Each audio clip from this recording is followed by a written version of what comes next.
मुअज़्ज़ज़ मेहमान पाकिस्तान मेज़बान चीनी वज़ीर आज़म ली चांग आज पाकिस्तान पहुँचेंगे। सदर वज़ीर आज़म और अस्करी क़यादत से मुलाकातें शेड्यूल। चीनी वज़ीर आज़म SCO सरबराही इजलास में शरीक होंगे। पाकिस्तान और चीन के दरमियान वफूद की सतह पर दो तरफ़ा मुज़ाकरात होंगे। न्यू गवादर इंटरनेशनल एयरपोर्ट की सॉफ्ट लॉन्चिंग मुतवक्के। SCO इजलास के लिए गैर मुल्की वफूद की आमद जारी। रूस का 74 रुकनी, चीन का 15 रुकनी और भारत का 4 रुकनी वफ़द इस्लामाबाद पहुँच चुका। तर्जुमान दफ्तर खारजा के मुताबिक चीनी वफ़द में वज़ारत खारजा, वज़ारत तिजारत, कौमी तरक्याती इस्लाहाती कमीशन और बैनुल-अक़वामी तरक्याती ताउन एजेंसी के नुमाइंदे शामिल। शंघाई ताउन तंजीम के इजलास की तैयारियाँ मुकम्मल। इस्लामाबाद को खूबसूरती से सजा दिया गया।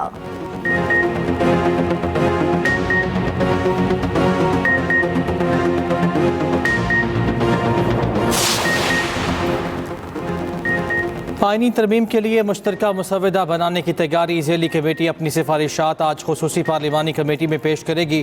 पार्लियामेंट की खुसूसी कमेटी का इजलास सपहर पार्लियामेंट हाउस में होगा। 26वीं तरमीम पर इतफाक़ राय के लिए सियासी राब्ते।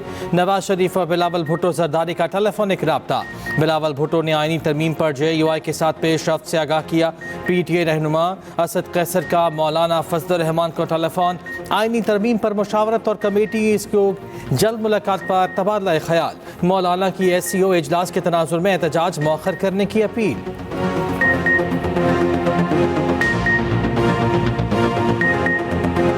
एक जो पॉलिटिकल पार्टी है वो उसको ना सिर्फ पार्टिसिपेट करती नजर नहीं आ रही ऐसे इवेंट्स में, बल्कि उसके खिलाफ उसको नाकाम बनाने में कोशिश कर रही है। तो मेरी यही उनको ये होगी अपील कि उनको चाहिए कि 15 की कॉल को कैंसिल करें और मुल्क की मुफाद में अगर किसी ने कोई एहतजाज करना है, कोई धरना देना है तो बहुत टाइम है। एक पार्टी वही काम कर रही है जो 2014 में उन्होंने किया था। इसी चौक में उन्होंने 126 दिन का धरना दिया। नायब वज़ीर आज़म इसहाक डार का PTI से एहतजाज की कॉल वापस लेने का मुतालिबा। कहते हैं एक सियासी जमात SCO समिट को सबोताज करने की कोशिश कर रही है।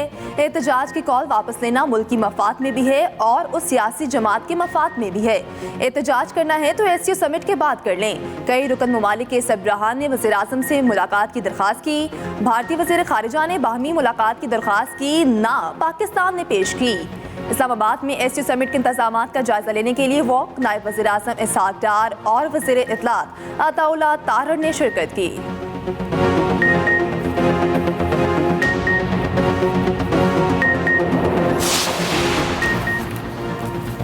एक सूबे की हुकूमत बार बार विफाक पर हमलावर हो रही है। कौम के मुत्तहिद होने के दिन एहतजाज कौम को तकसीम करने की साजिश है। सूबाई हुकूमत के वसाइल को विफाक के खिलाफ एहतजाज के लिए इस्तेमाल किया जा रहा है। स्पीकर पंजाब असम्बली मलिक मोहम्मद अहमद खान का कहना है PTI के 2014 के धरने के वक्त चीनी सदर का दौरा था। PTI जानबूझकर एहतजाज के लिए ऐसा दिन मुंतखब करती है।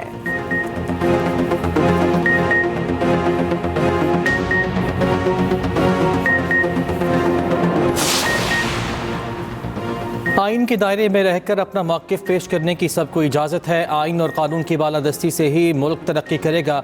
गवर्नर KP फैसल करीम कुंडी का कहना है कि खैबर पख्तूनख्वा में सिर्फ अमन का झंडा लहराया जाएगा। अपने सूबे का ख्याल हमने खुद रखना है। मसाइल हल करना सूबाई हुकूमत की जिम्मेदारी है। अमन का क़याम ही हम सबका एजेंडा है।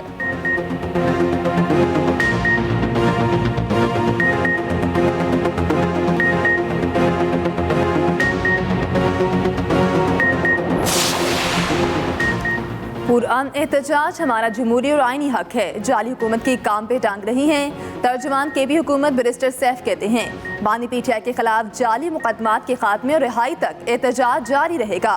जाली हुकूमत के ओछे हथकंडे उल्टा उनके ही गले पड़ेंगे।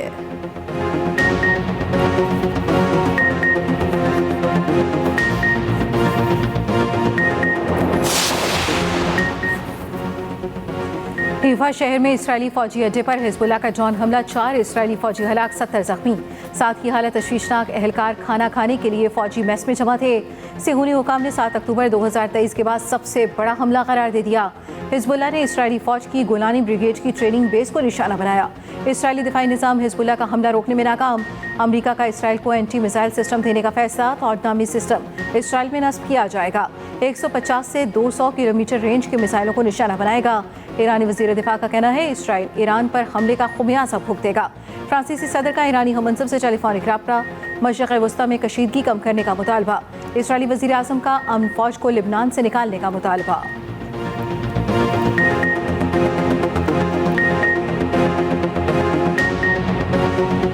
इसराइल की गजा में भी जारहियत जारी। अल-अक्सा अस्पताल के बाहर खैमों पर बारूद बरसा दिए। खैमों में आग लगने से कई फ़लस्तीनी जिंदा जल गए, 40 से ज़्यादा जख्मी हो गए। पनाह गज़ीन स्कूल पर भी बमबारी, मजीद 22 फ़लस्तीनी शहीद और 80 जख्मी हुए। शिमाली गजा में 9 रोज़ से जारी मुहासरे के दौरान शहीद फ़लस्तीनियों की तादाद 300 हो गई। खुराक, अद्वियात और पानी की किल्लत भी संगीन होने लगी। सिंध में करप्शन का निज़ाम चल रहा है। हुकूमत की बद इंतजामिया की वजह से कराची के शहरी असियत का शिकार हैं। सड़कें टूटी फूटी, सीवरेज का निज़ाम बोसीदा है। अमीर जमात इस्लामी हाफिज नईमुर रहमान का कहना है, नए चीफ जस्टिस के हलफ के बाद हुकूमत आईनी अदालत से मुतालिक बात करे, आईनी तरामीम मुस्तरद की जाएं।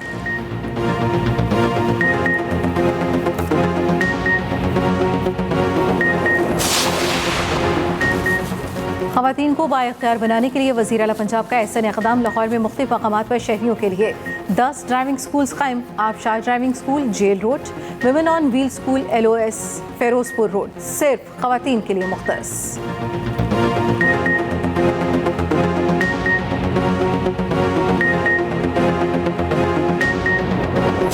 कारोबारी हफ्ते के पहले रोज पाकिस्तान स्टॉक एक्सचेंज में तेजी। 100 इंडेक्स में 264 से ज़ायद पॉइंट्स का इजाफा। इंडेक्स की 85,747 की सतह पर ट्रेडिंग। इंटरबैंक मार्केट में डॉलर 13 पैसे सस्ता, 277 रुपये 50 पैसे का हो गया।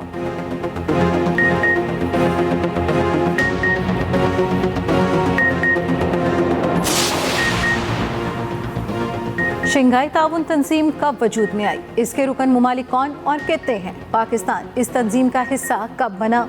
SCO के अगराज़ व मकासद क्या हैं? तंजीम का इजलास कब कब और कहाँ होते हैं? खुसूसी रिपोर्ट इसी बुलेटिन का हिस्सा।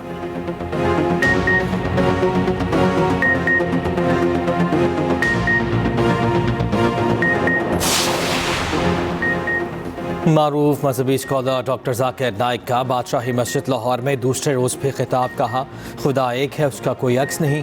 अल्लाह ने कहा, हमने कुरान नाजिल किया, हम ही कुरान की हिफाजत करने वाले हैं। डॉक्टर जाकिर नाइक के साहबजादे ने भी शुरका से खिताब किया।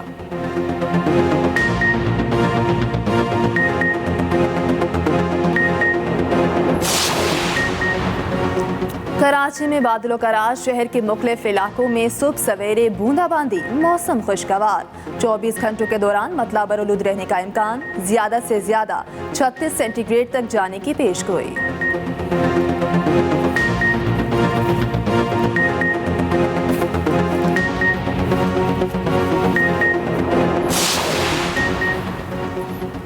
बदलते मौसम में डेंगू मच्छर बेकाबू, वार तेज। रावलपिंडी में मजीद 87 अफराद में डेंगू वायरस की तशखीस।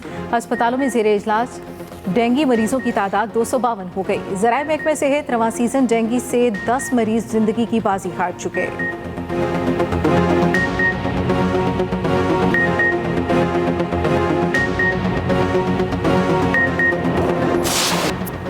भारतीय सियासतदान बाबा सिद्दीकी के कत्ल की जिम्मेदारी लॉरेंस बिश्नोई गैंग ने कबूल कर ली। बाबा सिद्दीकी को सलमान खान और दाऊद इब्राहिम से दोस्ती की वजह से कत्ल किया। मुंबई पुलिस ने कत्ल में मुलव्विस 2 अफराद गिरफ्तार कर लिए।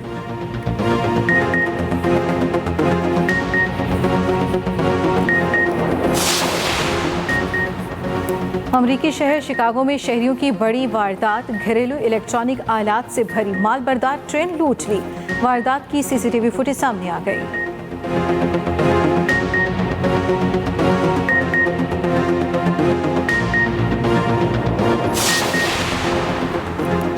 पाकिस्तान के खिलाफ वनडे और T20 सीरीज का मिशन। ऑस्ट्रेलिया ने 13 रुकनी वनडे स्क्वाड का ऐलान कर दिया। पैट कमिंस टीम की क़यादत करेंगे। मिचेल मार्श और ट्रेविस हेड को अदम दस्तियाबी की वजह से शामिल नहीं किया गया। 3 वनडे मैचेस 4, 8 और 10 नवंबर को खेले जाएंगे।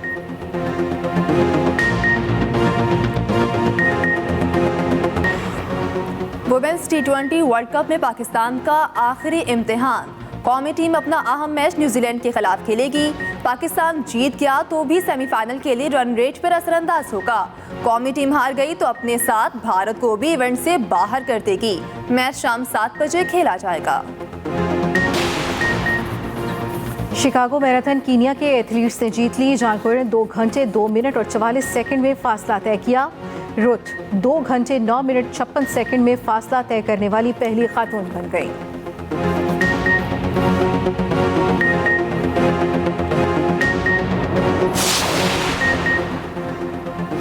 सातवीं national men's shot football championship 23 से 25 अक्टूबर तक कराची में खेली जाएगी। डॉक्टर ईसा लेबॉर्ट्रीज और कॉम्बैक्ट स्पोर्ट्स को महकमा जाती प्लेइंग राइट्स देने की मंजूरी दे दी गई। सऊदी अरब में रियाद सीजन की रानाइयाँ सऊदी पाक में एशियन वीक्स का इनेकाद। इंडियन वीक में पाकिस्तानी और भारतीय शहरियों की बड़ी तादाद शरीक हुई। 30 अक्टूबर को पाकिस्तान वीक का आगाज होगा। नामवर गुलकार अपनी आवाज़ का जादू जगाएंगे।